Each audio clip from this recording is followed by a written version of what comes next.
Bonjour à toutes et à tous et bienvenue sur FaitFrame, votre espace d'information internationale où l'on décrypte le fait sans sensationnalisme mais avec rigueur, humanité et des explications claires en français. Aujourd'hui, nous vous emmenons en Ukraine et plus précisément à Odessa, une ville emblématique du sud du pays qui a été une fois de plus la cible d'une attaque de drone.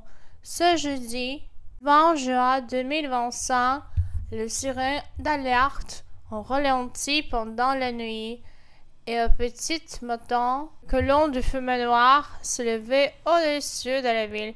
Une attaque coordonnée d'envergure a frappé la région.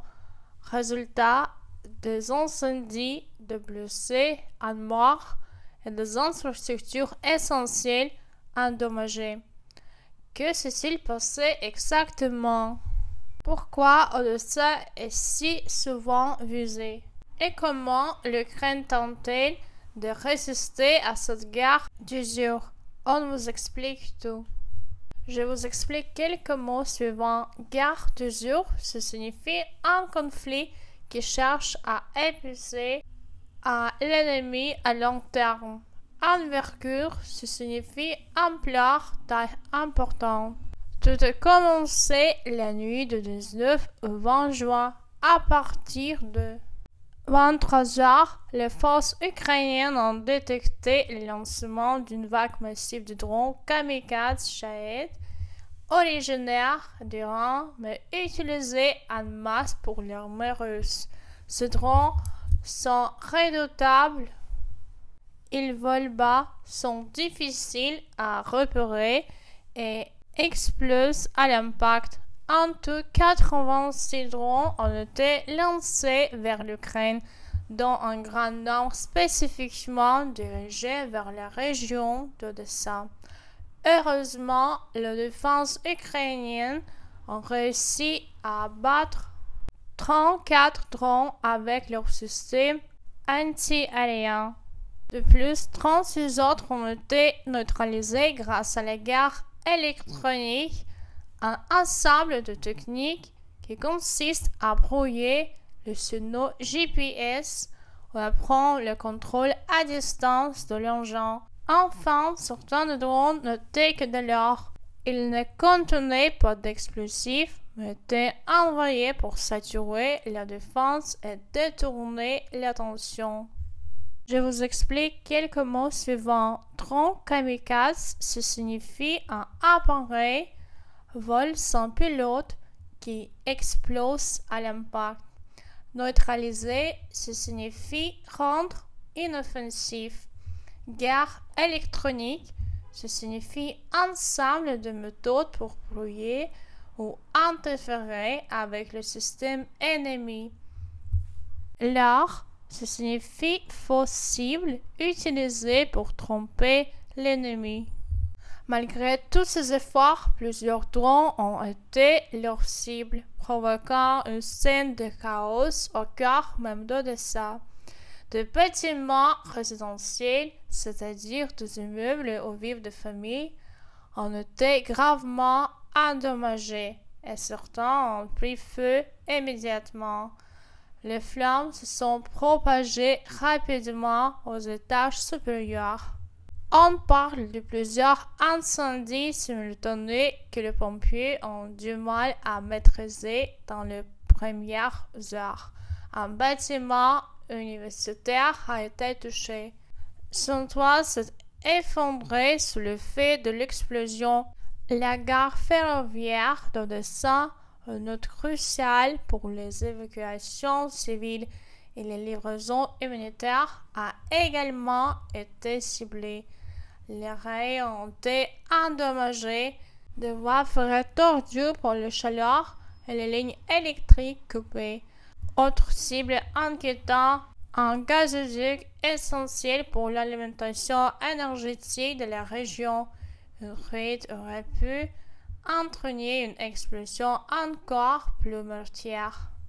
Je vous explique quelques expressions suivantes. Voie ferrée, ça signifie enchaînement de rails pour le train. Gazoduc, ça signifie une grande canalisation qui transporte du gaz. Propagation, ça signifie une diffusion rapide comme le feu qui se répand. Le bilan humain est également lourd. Les autorités locales ont confirmé au moins 14 blessés, dont certains en état grave. Parmi eux, 3 sécuristes ont été touchés alors qu'ils tentaient de venir en aide aux habitants piégés par les flammes. Un mort a également été retrouvé dans les décombres d'un appartement. Pour le moment, son identité n'a pas été rendue publique. De nombreuses familles ont dû être évacuées en urgence, parfois au milieu de la nuit, avec seulement quelques affaires à la main. Des centres d'accueil temporaires ont été ouverts dans les écoles et les églises de la ville. L'ambiance reste extrêmement tendue. Les habitants sont épuisés par la répétition des attaques. Je vous explique quelques mots suivants. Décombres, ce signifie des ruines. Reste un bâtiment détruit. Être piégé, ce signifie se retrouver coincé sans pouvoir sortir. Centre d'accueil, ce signifie un lieu provisoire pour héberger des victimes. Odessa n'est pas une ville comme les autres. Située sur les rives de la mer Noire, elle joue un rôle essentiel dans le commerce maritime, en particulier pour l'exportation de céréales ukrainiennes. Depuis la fin de l'accord sur l'exportation de grains négocié avec la Russie en 2023, le port d'Odessa est devenu une cible régulière. Mais au-delà de l'économie, c'est aussi une ville hautement symbolique pour l'Ukraine, multiculturelle, historique, tournée vers l'Europe. Elle incarne un esprit de résistance d'un pays qui refuse de céder. Je vous explique quelques moments suivants. Céder, ça signifie abandonner, se soumettre. Mener le moral, ça signifie user psychologiquement les gens. Logistique, ça signifie organisation pratique des ressources. Transport, livraison.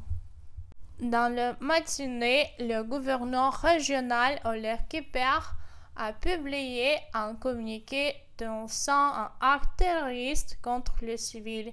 Il a salué le travail acharné des pompiers et des secours, tout en appelant à la vigilance face à de possibles répliques. Les autorités ukrainiennes poursuivent leur opération de déblaiement et de sécurisation, tandis que l'armée enquête sur l'origine exacte des frappes. De leur côté, plusieurs pays européens ont condamné l'attaque et réaffirmé leur soutien à l'Ukraine. Mais pour les habitants d'Odessa, la peur persiste. Beaucoup vivent désormais dans l'incertitude de lendemain, entre larmes, explosions et les nuits sans sommeil. Je vous explique quelques mots suivants. Réplique, ce signifie une nouvelle attaque après la première. Déblaiement, ce signifie une opération qui consiste à enlever les gravats et nettoyer une zone sinistrée. Vigilance, ce signifie une attention soutenue face au danger. Je suis profondément désolé pour ce qui se passe dans ma ville d'origine. Je souhaite simplement la paix dans le monde entier. Si vous voulez continuer à suivre l'actualité internationale avec les explications simples, humaines et pédagogiques, abonnez-vous à la chaîne FactFrame. N'oubliez pas de laisser un commentaire, de liker cette vidéo et d'activer la cloche pour ne rien manquer. À très bientôt et surtout prenez soin de vous.